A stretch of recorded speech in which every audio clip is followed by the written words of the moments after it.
A very good afternoon, all 100% here. On behalf of the Speciality Kolkata Clinic and the Curi Hospital, we welcome you for this awareness session on common urological problems in elderly. So today the speaker for the day is Dr. Manoj. So he's a consultant. Okay, let's start the session. So today we have Dr. Manoj, consultant urologist and uro-oncologist, Curi Hospital, to address on the common urological problem in elderly. And before getting into the session, I would like to introduce about the Curi Hospital and the sister concern of the Curi Hospital, the Speciality Kolkata Clinic. A short voiceover about Curi Hospital.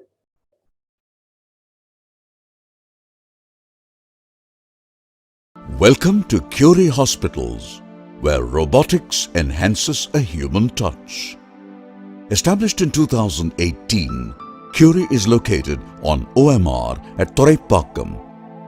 Curi Hospital's design, built to NABH standards, is inspired not just by the need of its patients, but by the needs of their caregivers too. Which is why, as you walk into Curi, you will find every space ergonomically designed and environmentally inspired. A truly green experience. Curi is a 75-bed facility and one of Tamil Nadu's standalone single speciality hospitals for the treatment of renal diseases. What it means to be a single speciality hospital is that our expertise and focus is never diverted. All our facilities and staff are focused, trained and dedicated to a single purpose, so that we can deliver the best possible medical care for your needs. Our hospital is designed to cater to all social strata economically, so that no patient will be denied excellent medical care at the time of need. But as the saying goes, a hospital is only as good as its doctor's skills. Which is why we are proud that we have specialists on board, singularly focused on our speciality, urology. To back up and support the skills of our specialists, Curi has the best cutting-edge technology available in all facilities, be it CT scans, ultrasound, urodynamics, dialysis, or just a simple X-ray, and of course, robotics.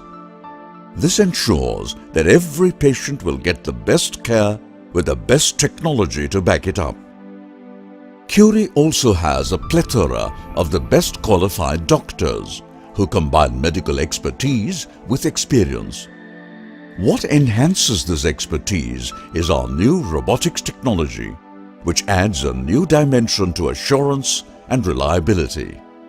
Robotics in surgery increases better outcome for the patients, taking care and eliminating even small factors like a hand tremor.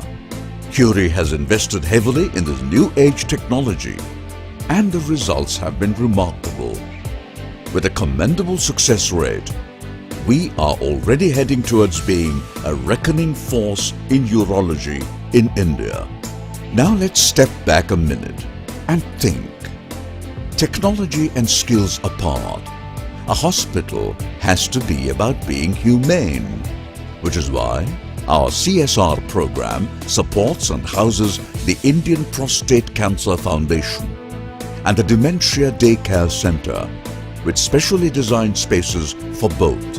A multi-cuisine canteen backed by inputs from our dietitians and kiosks spread across every floor ensure patient comfort with a variety of food and caters to the need of their caregivers. Curi is committed to ensuring total comfort and care for its patients and caregivers. Curi, integrity and commitment towards patient care, backed by medical expertise. Curi, robotics with a human touch. Yeah, let's begin the session. Before starting, I would like to introduce about the doctor. That is the speaker of the day today. Dr. Manoj Tummala, he is a consultant urologist at Chennai Urology and Robotics Institute Private Limited, which is a dedicated urology and robotic surgery hospital, aiming to make advanced urological care affordable to serve the community. He has got 8 years of experience. He has completed his master's in urology from SRM Medical College, where he was given the gold medal for the highest scorer in MCH. He did his fellowship in Uro-Oncology from the prestigious Tata Chemical Cancer Center, Mumbai. He has presented papers in various national and international conferences. His area of interest is uro-oncology, minimal invasive, and robotics. He is professionally affiliated to Association of Surgeons of India, Tamil Nadu and Pondicherry Association of Urologists, Association of Southern Urologists, and member in Urology Society of India. Now, we'll begin the session. Over to you, Doctor. Hello, can you hear me? So we are going to speak about few common urological conditions which we come across in day-to-day activities. I'll be speaking about the lower urinary tract symptoms. That means patients who are having all the urinary problems like frequency, urgency, voiding symptoms. We can discuss all, and we try to sort out what all the investigations required and what all the management can be done to improve these patients. So I'd like to start this.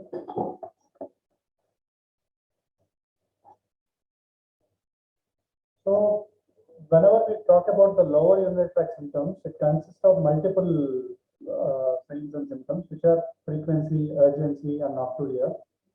So overall, clubbed together, they are called as lower urinary tract symptoms.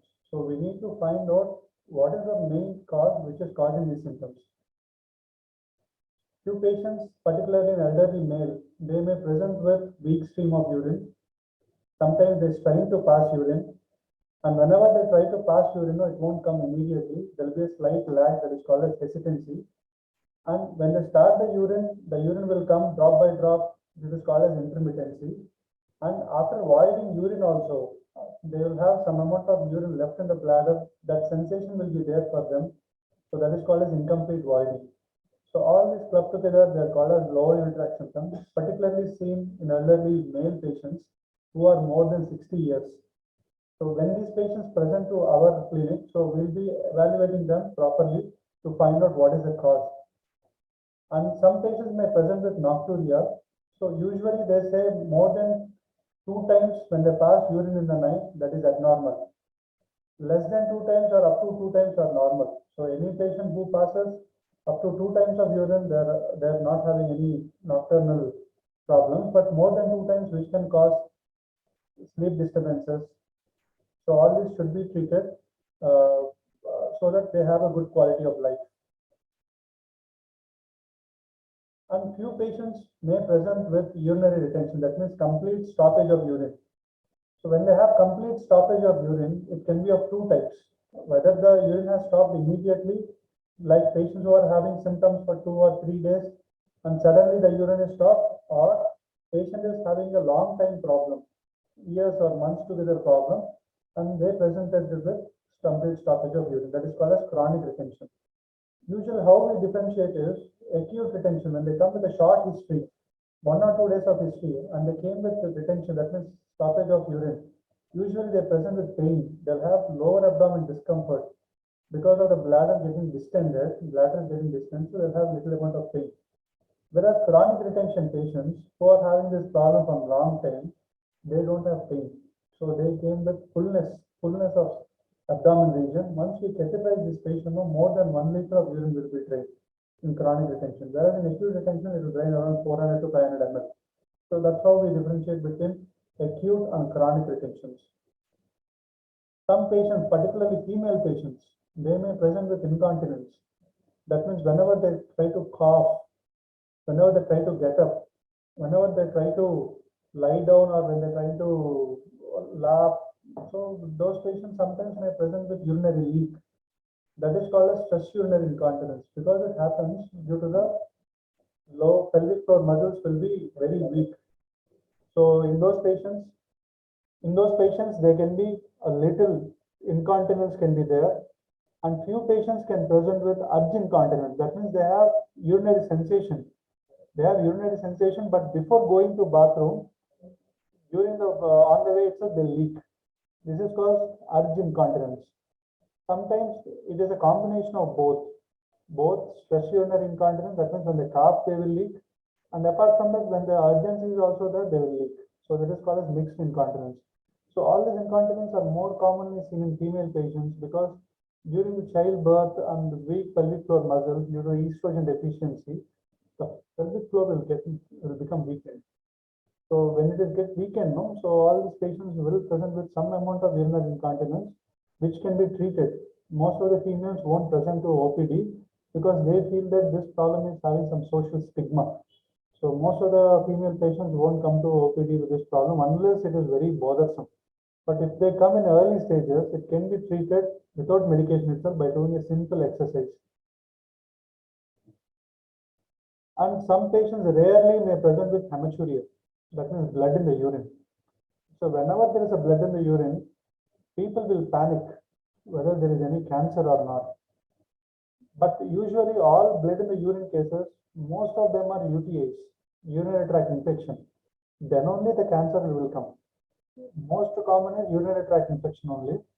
Other most common only cancer, stone in the urinary tract, all this can cause hematuria. But the dictum is any hematuria has to be evaluated. We should not take it light. We should be doing an imaging. We should do a scan to see what is the problem. If it is just a urinary tract infection, we'll treat the urinary tract infection and along with it, the underlying problem, why it caused. That also should be treated. So UTIs are most common diabetic patients and some patients who are having a low immunity. So those patients also can cause UTIs, particularly in females more than 40 years. What happens is because of the menopausal time, so they have a low estrogen and they have a very short urethra. Only 4 centimeters urethra is seen in females. And the motion passage is next to the urine passage in females. So most of the infections are ascending infections coming from the motion passage into the urine passage. So particularly women are most commonly affected. They have a history of recurrent UTIs. So they should be treated properly before with a fluid increase in fluid intake, and when they are cleaning the genital region, they have to have a precaution of water flowing from top to bottom, not to get the water from below to above while cleaning. And while having intercourse also, after every intercourse, they have to clean themselves and they have to pass urine, the most important thing. And they should not have any constipation also. Constipation causes increase in bacterial load in the motion passage. So if there is an increase in bacterial load, increasing infections also are more common, particularly in elderly females. So in females, UTIs can be treated by simple measures. So and in males also, particularly patients who are having urinary tract abnormalities, that means they have a decreased urine speed. Some amount of urine is left inside the bladder. So this prostate problem or any other problem should be treated accordingly so that the UTI also can be cleared.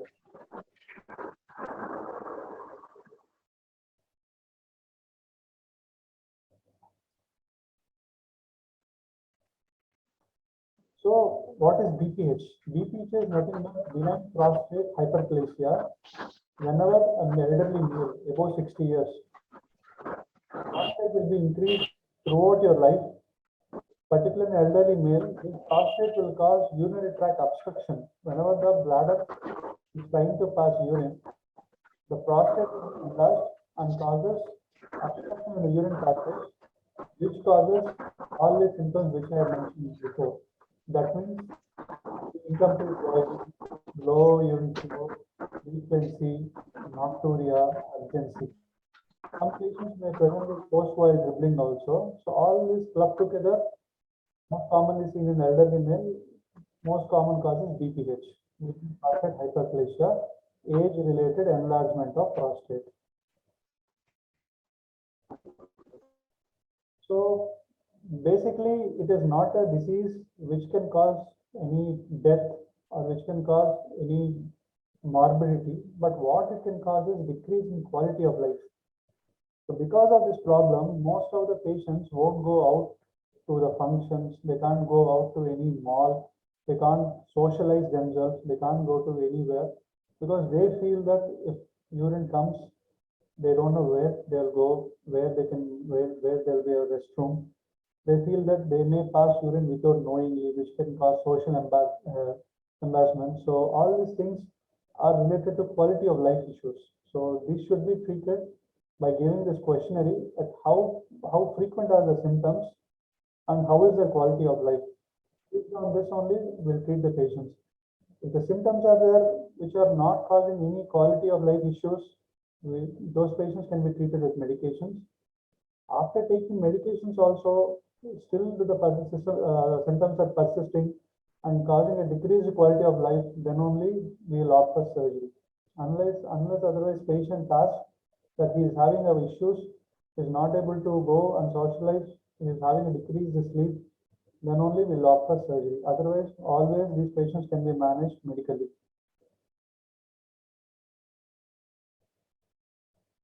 Next. So how we examine this patient? So most of these patients can be examined by examination of prostate. How we'll do by doing by putting a finger into the motion passage, we'll see how is the prostate. We'll see how is the prostate, how it feels, how big is the prostate. So this is called as distal rectal examination, DRE. And we'll examine the urine passage also. That is the penis, meatus, how is the foreskin and everything. And we'll feel for hernial orifice also because most of these patients unknowingly they'll strain to pass urine. When they strain, it can cause hernia. So most of the patients with BPH which are not treated, they may present with hernia problem also.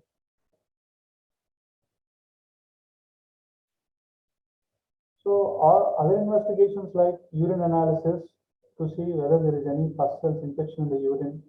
We have to see whether they are passing any blood in the urine. So they're having any diabetic or not, and sometimes they can have glucose in the urine. So all this can be seen in urine analysis. If the patient is having blood in the urine, we will do the cytology to see that we are not missing any cancer, bladder cancer, and basic other investigations. Creatinine, how is the kidney functioning?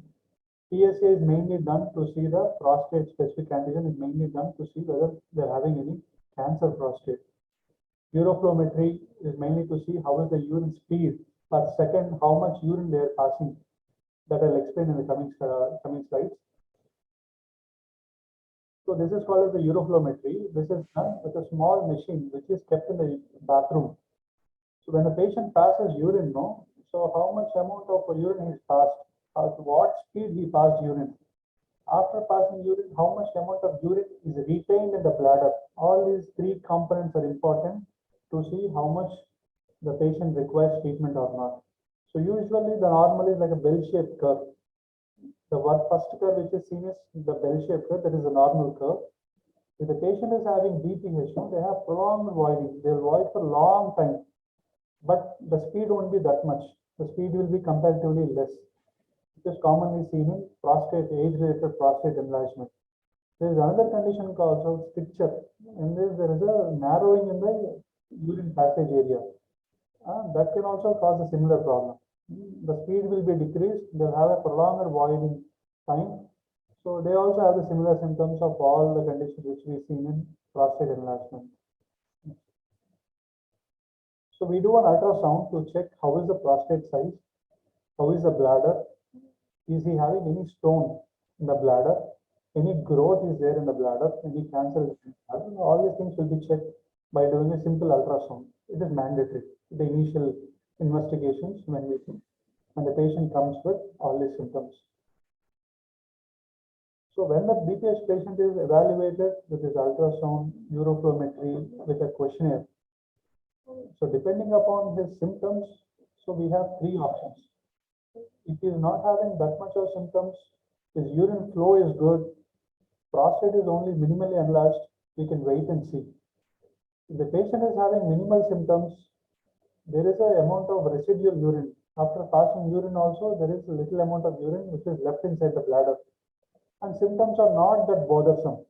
We'll usually give medical management. We'll give some medications to the patient to take so that the urine passage, the prostate muscles will get relaxed. so that the urine will flow in a better way. After taking medications also, the symptoms are not improved. Or patient is having stones in the bladder. Patient is having bilateral ureteric obstruction. That means the urine is going into the kidney. Those patients require surgery. There is no role of medical management in few patients. So what type of medications we give is, they are called as alpha blockers. So they mainly help to reduce the smooth muscle tone so that it relaxes the prostatic area so to pass the urine. Minimum side effects will be there, like hypotension. Whenever they try to get up the next day, they'll have little bit of dizziness. So that is called as orthostatic hypotension, which is commonly seen after this medication. Some patients will have ejaculated dysfunction, means the ejaculation semen won't come towards the meatus, but will go into the bladder. It won't have any erection abnormality. It won't have any erection problems, but will have ejaculation problems. The semen won't come outside. So sometimes we have combination therapy also, where we use two surgeries, two medications like 5-alpha reductase, which helps to shrink the prostate, and also the alpha blocker to effectively reduce the prostate size. So that is called as combination therapy. If the prostate is much bigger than 30 to 40 grams, more than 30 grams, we use this combination therapy of 5-alpha reductase, alpha blocker. Okay. So what surgeries we do for the prostate? The most common gold standard surgery is called as TURP, which is called as transurethral resection of prostate. The latest which came recently is laser enucleation, which we can do with either polonium laser or a thulium laser. Both are good, but when you compare those, TURP is the most economical. Laser enucleation is much costlier when compared to TURP, but both of them have the similar effects. The only advantage of laser enucleation is if the prostate size is bigger than 80 grams. Up to 80 grams, TURP can be managed. If it is 80 grams and more, then laser enucleation will have a better chance to completely remove the prostate. So this is how we do. We'll insert a camera inside. We'll see the prostate. Then we'll dissect the prostate with the help of a loop. With the loop, we'll try to remove the prostate with like chips. Okay, this is how a laser enucleation can be done by enucleating completely both the lobes. So more than bigger size prostates can be dealt with enucleation. We'll remove the prostate lobes, we'll push it inside, then we'll remove the lobes. So coming to next common problem, that is stones. So it is there from past 4800 BC, which is also seen in Egyptian mummies also. It is not a newer problem, it is there from long time, and it consists of most of our practice. So particularly in summer, we have a lot of patients who come with stone disease. So it's a pretty huge problem, because this is a problem which happens recurrently. Even if the patients are taking good amount of water and all the dietary restrictions are followed, but some patients will have the tendency to form the stone in the kidney, which cannot be completely eradicated. So these patients will come on and off with a stone problem. So where all can the stones can be there? It can be there in the kidney, it can be there in the urine passage, in the tube, or it can be there in the bladder. So anywhere the stone can form, but most of the stones will form in the kidney and come through the urine passage. When they come through the urine passage only, they'll get blocked. Then only the patient will have pain.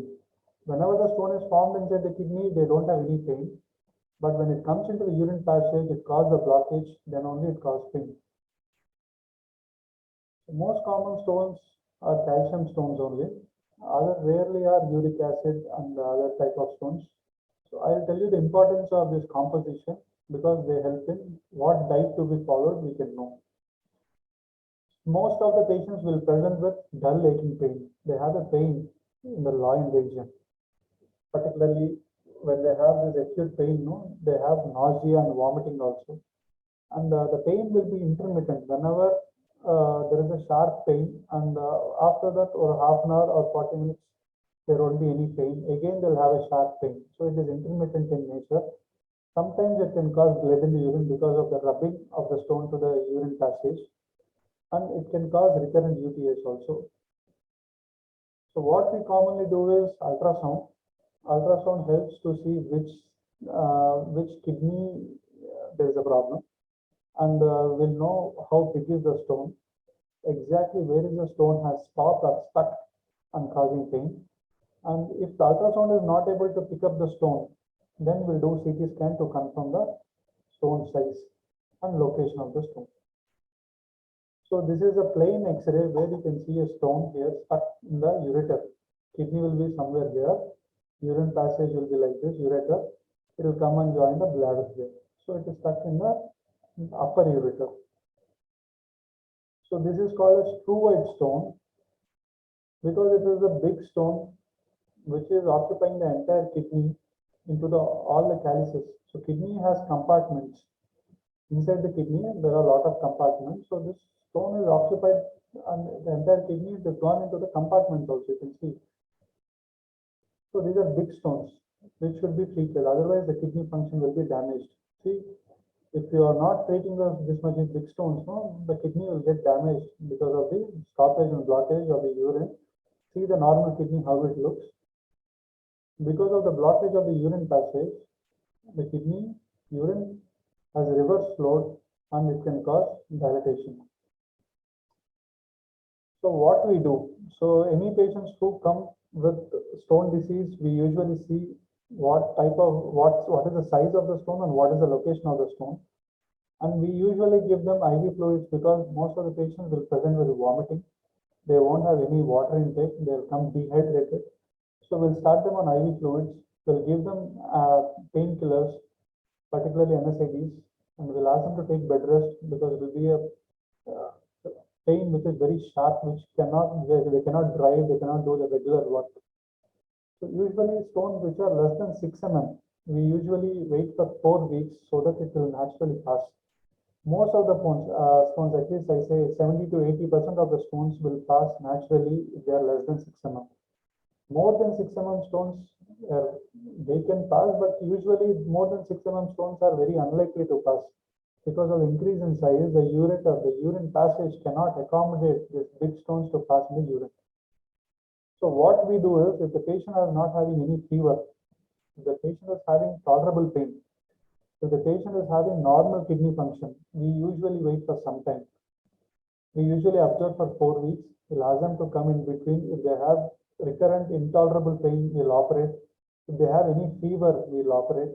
If they are having size of the stone is more than 8 mm, we'll operate. So otherwise, we usually do a conservative management. We'll give adequate time to stone to pass naturally. If it is not passing only, we'll intervene. But sometimes we have to intervene. Even if it's a small stone also, we need to intervene. Why? Because if patient is having solitary, only one kidney is functioning, that kidney is blocked by the small stone. We have to intervene because the kidney function, the creatinine will be elevated. Or there are multiple stones which are blocking the stones, which are blocking the urine passage. That also has to be, we have to intervene. Some patients may present with fever, which is not good symptom because fever in urine tract obstruction causes kidney damage. So we usually won't wait if the patient is having fever or elevated creatinine. So in these conditions, we will operate immediately as soon as possible because it is a urological emergency. So what are the modes we can manage these stones? So one is non-invasive way where we'll ask the patient to lie down. We'll use this machine called extracorporeal shock wave lithotripsy, what we call as ESWL. ESWL, okay? Extracorporeal shock wave lithotripsy. So we'll ask the patient to lie down. We'll focus the stone in the computer and we'll give shock waves from top, which will focusedly hit the stone area only inside the kidney, which will break the stone into few fragments. So we have to selectively choose these patients because up to 1 centimeter or 1 to 1.2, 1.3 centimeters, we can effectively break the stone. Much bigger stones cannot be effectively broken by this mechanism. And these broken pieces can be broken into minimal bits. Sometimes it can be broken into 3 or 4 fragments, which may stuck in the urine passage again. So the reliability of these breakage is not predictable because the machine is breaking the stone. It can break into 5 pieces or it can break into 10 pieces. We don't know. If it is broken into 5 pieces, chances of getting out of the urine passage, we don't know. So only selected patients we can do this therapy. Some patients we can do this flexible URS.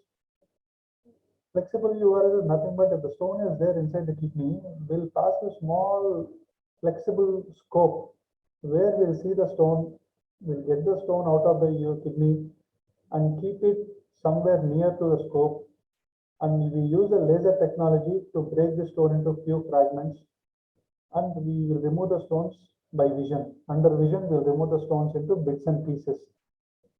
So this is the latest technology where effectively without any incision, without any puncture in the kidney, without making anything, we can remove the stones from the urine passage itself. So this is a flexible ureteroscope, which is very, very fine, very small, very accessible. So now the usage of this scope is picked up. Most of the centers are using this scope now. So this is how we do a flexible ureteroscope. We see the stone, we'll see the stone here, and we'll try to fragment with the help of the laser machine. So we saw the stone, we are fragmenting into small dust sand particles. You can see how fine this is able to fragment. It's almost like a dust, or we usually call it the golden dust.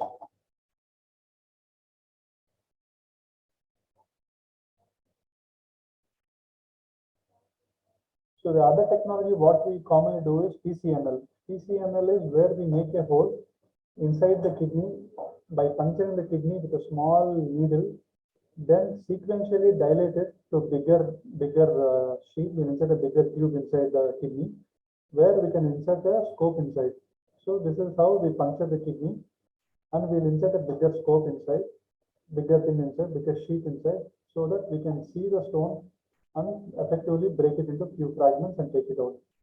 So this requires puncturing of the kidney. So sometimes it can bleed, but usually 95% if nothing happens, it will settle by itself. But we can say it is an invasive way. Invasive, that means we are making incision to remove the stone. So it is also done in selected patients like large burden of stones. We saw this big two-white stone, stagon stone. So those patients has to be treated with this PCNL only. So what we do commonly in Curi is we do a supine PCNL. Supine PCNL is the most latest advanced PCNL, so we do here. Because most of the times the PCNL will be done in prone, that means patients will be lying down. But in supine PCNL, patient will be lying up in a normal position. What is the advantage is patients who are obese, who are having lung complications, those patients cannot be done with prone PCNL. They cannot sleep and they cannot lie down opposite. So this supine PCNL is more advantage. These patients can be treated effectively without having any complications. And what we have is a mini PCNL where the size of the scope is reduced so that the bleeding chances also are reduced. So we do mini PCNLs also in Curi hospitals. And what are the dietary recommendations? So all patients who are having stone problems should be taking at least 3 liters of water per day. This is mandatory, and they should have very low salt intake. They should avoid red meat and high animal protein because it contains uric acid. They should avoid coffee and chocolate because it also contains uric acid. They should avoid carbonated drinks like Coke, Pepsi, Fanta. Everything should be avoided. Green leafy vegetables. So green leafy vegetables contains high oxalate levels. So that also has to be avoided. Nuts also should be avoided like almonds, cashews. All this can cause stone formation. Coming to other condition called phimosis. Phimosis is nothing but where the foreskin of the penis is not coming down properly. The foreskin of the penis is not coming down properly, particularly seen in young people and also seen in elderly people. What causes is because of the recurrent infection in the penile region, this area will get fibrosed. The elasticity of the foreskin is lost, which causes the difficulty in retracting the prepuce out and to clean yourself. If you don't clean this area, this will cause a small whitish material which is stuck inside the anal region, which causes recurrent urinary tract infection. So this problem is a small problem, but it can cause a bigger issue, so it has to be treated. What we commonly do is we'll either do a circumcision, that is removal of the entire foreskin area, and do a small stitches here, which is a daycare procedure. If the patient comes in the morning, they can get discharged in the evening itself. We do under local anesthesia. The patient don't require any full anesthesia also. So it's a small surgery, daycare surgery, which can be done easily and which can prevent the long-term complications. So what we commonly do is we are doing a stateless circumcision also here in Curi. So it is a small mechanics of instrument where we'll insert the cup in the foreskin area, and if you just press a button, the entire skin is cut. It will have a bloodless, no stitches are required. So we'll just give a bloodless wound like this, and patients usually get discharged in the same day.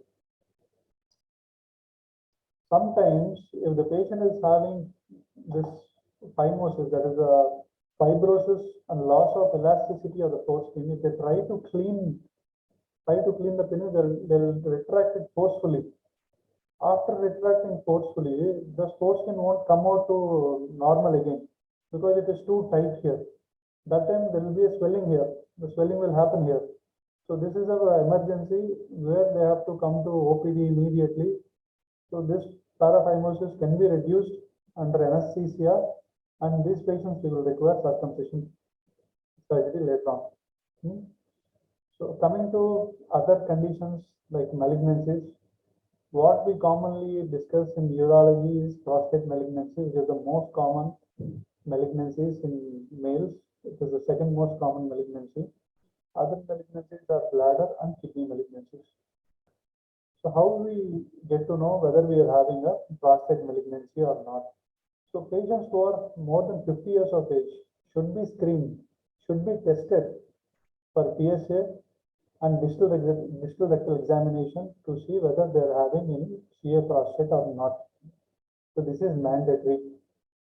If the patient who is having a strong family history, that means their father, their brother, or a first degree relative having any history of carcinoma prostate, they have to be tested at 45 years of age. 45 years of age, they have to get tested if they have a strong family history. Otherwise, more than 50 years, they have to come to health checkup. When they come to health check, most of the health checkups now involving PSA testing, and they can meet a urologist where they do a distal rectal examination. That means putting your finger in your urine motion passage and checking how is the prostate. Because usually cancer prostate will be hard to touch, hard to feel. So this can be tested by distal rectal examination. Whereas age-related enlargement of prostate will be not hard, will be firm, will be soft. So this is how we differentiate between a malignancy and non-malignancy. So what we do is, if the patient is having elevated PSA, the normal PSA should be less than 4. If the PSA is more than 4, if the distal rectal examination, while examining the patient, if there is any hard inconsistency of prostate, the next line of investigation is MRI. So MRI has to be done. So MRI has to be done to see what type of malignancy we are dealing with, whether the prostate is having any malignancy or not, or this is just an infection to the prostate, or just the age-related changes in the prostate. We'll get to know by doing an MRI. So in MRI, there is a staging called PIRADS. PIRADS is nothing but to grade the prostate problem from grade 1 to grade 4, PIRADS 1 to PIRADS 5, to see what is the probability of getting a cancer. PIRADS 1 to 3 is considered as benign. PIRADS 3 is like we usually follow these patients. But PIRADS 4 or PIRADS 5 are mandatory to do a biopsy. We need to do a biopsy to prove or disprove there is a cancer. So any patient above 50 years should undergo PSA testing, should undergo distal rectal examination. If both are having any problems, both are having any issues, those patients are subjected to MRI testing. If MRI PIRAT score or 5, these patients should go to biopsy to prove or disprove there is a malignancy. If there is no malignancy, we usually keep this patient on follow-up to do a serial PSA testing once in 6 months. If it is malignant, then we'll do the staging, whether it is spread to somewhere or it is only in one area. How we do the staging is by doing a PET-CT scan or a bone scan. But the latest technology is we have to do a PSMA PET-CT scan only. Bone scan we don't do now. But to rule out any spread of cancer to anywhere in the body. So PSMA PET-CT scan whole body. So we'll scan the entire body to see if the malignancy has spread to anywhere to bone, anywhere to lungs, any nodes. So we'll get to know by doing a PSMA PET-CT. Based on that, we usually stratify this patient, risk stratify this patient, how much risk he is facing, whether he requires some sort of any intervention or not, or we can just wait and see. So by doing this, we will be risk stratifying this patient into low risk, intermediate risk, or high risk. What commonly we do is we will take PSA into consideration, the biopsy we will take into consideration, and also the MRI or the distal rectal examination findings into consideration. Divide these patients into low risk, intermediate risk, and high risk. So once we risk stratify these patients, we have a couple of options available. What other things can be done in this patient? So elderly male, which is having very indolent or low risk cancer, but is very old, very friable, having a lot of comorbidities like sugar, hypertension, heart problems, we can keep this patient in watchful waiting. That means we just wait and watch whether disease is going to have any problem in him or not. If there is a problem, we'll give the patient medications so that his life comfortable, the quality of life won't be having any issues. The other where we want to jump in and cure the cancer is either by doing a radical prostatectomy, we'll remove the prostate completely by doing a robotic surgery, or we can give radiation to the prostate along with the hormone therapy to completely cure the problem. Sometimes we can give chemotherapy in metastatic cases also.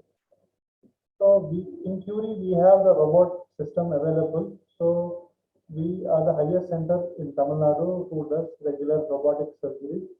So has a high volume and good outcome center. So patients who are having prostate cancer, who are having localized prostate cancer, which come into the good criteria, intermediate risk or high risk cancer, we do a robotic prostatectomy depending on the patient's preference and depending upon the patient tailored approach. So we do robotic prostatectomy here. And coming to bladder cancers usually are very rare cancers when compared to prostate cancers, but they are also have been divided into superficial and muscle invasive cancers. Superficial cancers are usually little indolent cancers where we can treat them effectively and keep them on good follow-up. We can effectively prevent the recurrence and also treat if there is any recurrence also we can treat the recurrence. But if patient is having muscle invasive bladder cancer, that means the cancer is going up to the deep layer of muscle. That cancer has to be treated by doing a removal of the bladder, and sometimes we will be giving chemotherapy for these patients before surgery itself to decrease the cancer size and also to decrease the systemic metastasis. If cancer is spread to anywhere microscopically, this chemotherapy will help to treat those things which are microscopically spread to anywhere in the body. So this bladder also can be treated with the help of robotic surgery, where with a minimally invasive way we can remove the bladder. Hospital stay when compared to open surgery is very less. The pain tolerance is also very less, and the scars which are there also will be very less. Coming to kidney cancers, which is one of the versatile cancers which are highly increased, high pickup rate is there for the kidney cancers because of the COVID. When they're doing a CT scan to the chest area, they're picking up the kidney cancers also because the kidneys also will be sometimes covered in the CT scan when they're doing for the COVID time. So when the kidney cancer which are smaller in size, that is less than 4 centimeters or less than 7 centimeters, which are there at the end or some exophyte when they're away from the not inside the kidney, but they're at the border of the kidney area. Those can be treated only by removing the tumor only and preserving the entire kidney. So these are called as partial nephrectomy. So this is particularly helpful in patients who are having sugars and BP where they have long-term kidney problems. To preserve as much kidney as possible, will remove only the tumor only, will preserve the entire kidney. So this also can be particularly helpful and we can do in a minimally robotic way with minimal scars and little pain. And usually the hospital stay will be 2 days only if you do this in robotic approach. So which also can be treated if the size of the tumor is very small. Okay, so with this I am completing my presentation. Hope you had an informative session. If you have any doubts or anything, I will be happy to answer. If you want to ask any question out of the presentation also, I'm happy to answer.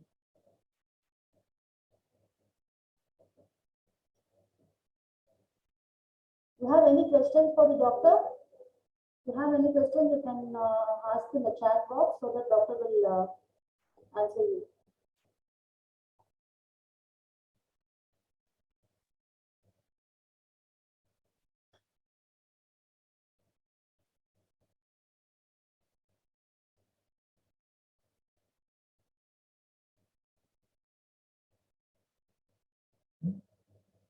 So you would like to give any takeaway message? So yeah, so patients who are elderly, who are having any bothersome lower urinary tract symptoms, that means frequency, urgency, incomplete voiding sensation, decreased urinary stream, they have to come to hospital. We'll be doing some investigations so that we can start these patients on medicines immediately. Most of these things can be curable with medication itself. Only few patients who are not curable on medications only will require surgery.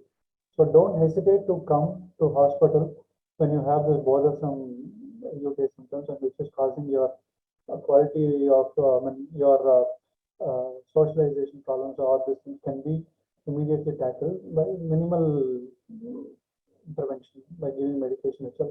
So most of the people will think that if they come to hospital, most of the time they feel that it requires surgery only. That is not the case. So, the initial treatment is always medicines only. The medicines are not curable. If the medicines after taking medications also, the symptoms are not relieved, then only the surgery will come into the picture. And any blood in the urine, you should not hesitate. You have to come. You have to come to the hospital if there is blood in the urine. And apart from that, all the patients who are above 60 should undergo mass health checkups. It includes ultrasound. It includes the PSA testing, which are very helpful to recognize if there is any malignancy in very early stage. I just got a question. What's the treatment for gallbladder stones? Yeah, I mean, the gallbladder stones are stones which are formed in the gallbladder, which are not related to urology. But gallbladder stones, if it is a bigger size, there is no medical management for this to dissolve the stones. And the only management which can be offered is remove the gallbladder by doing a laparoscopy procedure, minimally invasive procedure to remove the stones. Patients who are having multiple stones, large stone, those patients compulsory they have to undergo this procedure because prophylactically we are removing the gallbladder because if we remove the stone alone, the stone will form again in the gallbladder. And the gallbladder is a very vestigial organ which doesn't have any major function. So removal of gallbladder is the treatment of choice because sometimes these stones will go into the liver passage and to block the liver passage, and most of these patients will present with jaundice, obstructive jaundice, they say. So that is a major complication. To avoid those things, the easiest way to do a laparoscopic gallbladder removal. Any other questions you have?